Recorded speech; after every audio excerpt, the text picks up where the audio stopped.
like happiness has a connotation of, well, I'm not going to sacrifice too much if it affects that. You know? Happiness has become our whole pursuit. Yeah. My whole life is about pursuing my happiness. And you'll notice the people who have that pursuit aren't happy. Yep, because that's not how happiness works. It doesn't work that way. You have to get into the Bible to understand when we start to pursue what God has made for us, then we will find joy and contentment. Not just happiness, but joy and contentment. God made us to worship Him. And when we begin to do that, then our lives are fulfilled because we are following his direction and what he has made us to do. But I see this now being brought into marriage. And the biggest problem with marriage is you have two immature people trying to live together, and it does not work. With no foundation. No foundation of what it means to be mature, what it means to be an adult, and then to have a goal that's bigger or outside of themselves. Right. And so, yeah, you could just look at people you and go, this is not going to work. You hit the nail on the head with a happiness thing because, and you know what? Let's just play the rest of that video. Sure. I'll bring it up again. One girl in there I really like.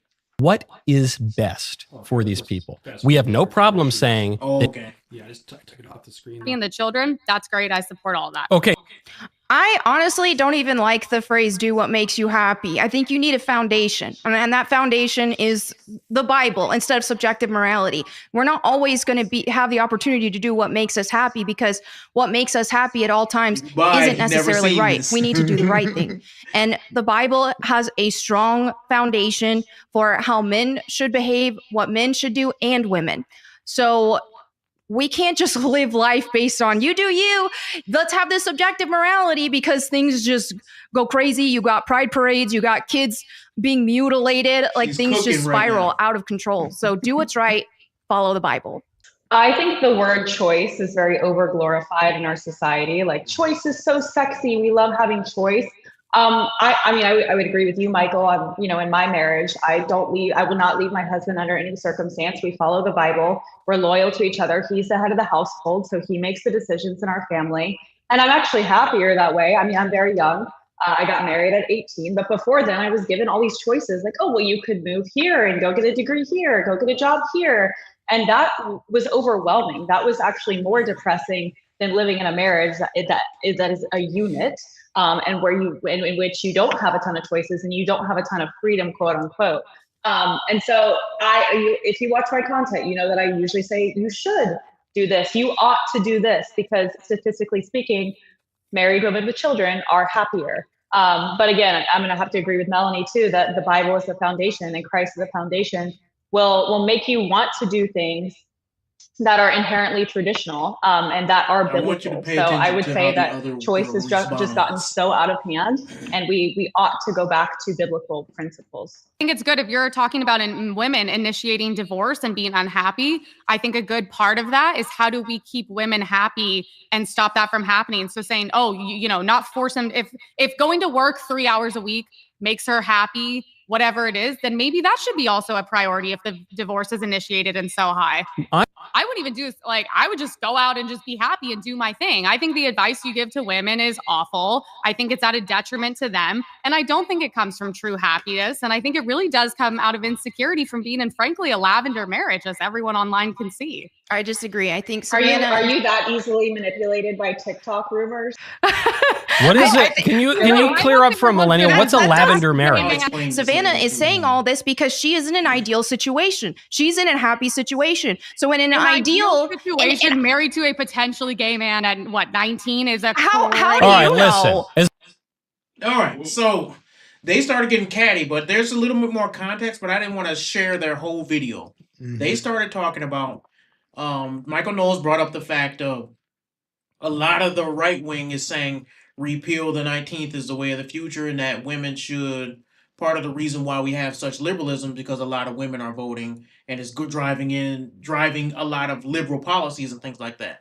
Now, the two women on the panel said, listen, I vote and I submit to my husband. If he says that our family's going to go this direction, we're going to go this direction. But if I knew that repealing the 19th would lead us to be a more godly country, I would do it. And I kind of commend him for that. Because that's like saying, wow, like a lot of women would do that. That made the girl, the blonde girl, whose name is Emily Saves the World, it made her get angry. So in that, instead of responding to them with facts, she made a jab at the lady with the dark hair, at her husband, saying she looked at their husband online and she thinks her husband is gay. And so it's like, that's what you got to come out there. The girls was nothing but kind to her. They didn't make those personal jabs. But you see this feminine, and guess what? Here's the other thing. They all claim to be conservative women. All of them, even the blonde one. And so she's out there attacking people's husbands and saying, now she's online talking about, well, I've always been a bitch and people know that and that's just who I am, and I think traditional marriage is a scam and all this nonsense. What do you think that's coming from? Like, other than just sin. I know that's what you put in saying. You know it. Sin has a lot of flavors. I don't want to get into my sermon on Sunday. Oh, snap. That I'm working through. Yeah, preview a little bit of it. But this idea of freedom is what we're pursuing so much. Today is, can we say the date on today? July 4th? Okay. Yeah. And it's Independence Day. Yeah. We have a social culture that pursues freedom and doesn't see the dangers that are involved in freedom as well.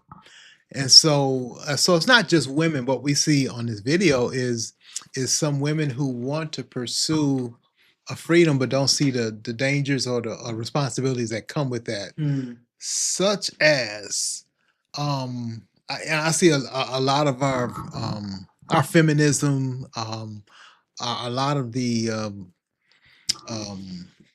liberal thought that's coming today is, I am free to do whatever I want to do, and that's right. Yep. No, it's not right. In America, we are free, but what we should be is free to follow God. That's why America came into its existence, right? So that we could be free from anyone telling us that we have to follow their idea of right and wrong. We want to be able to follow what God says. Yeah. Now, I'm not forcing that on anybody else. And in America, we have the freedom to choose and to pursue that as we see it. But we also have a responsibility. Yeah. God is still God. He has still set his laws in order. His laws that we started off talking about for marriage are there. The laws for society are there. He still expects us to follow that. We have this idea, I am free from God. Yes. And that's the danger. I'm free to do whatever I want to do. The focus on happiness, what's going to make me happy, what's going to fulfill me, is misdirected. It really should be, what is God giving me to do, and what is He giving me to do?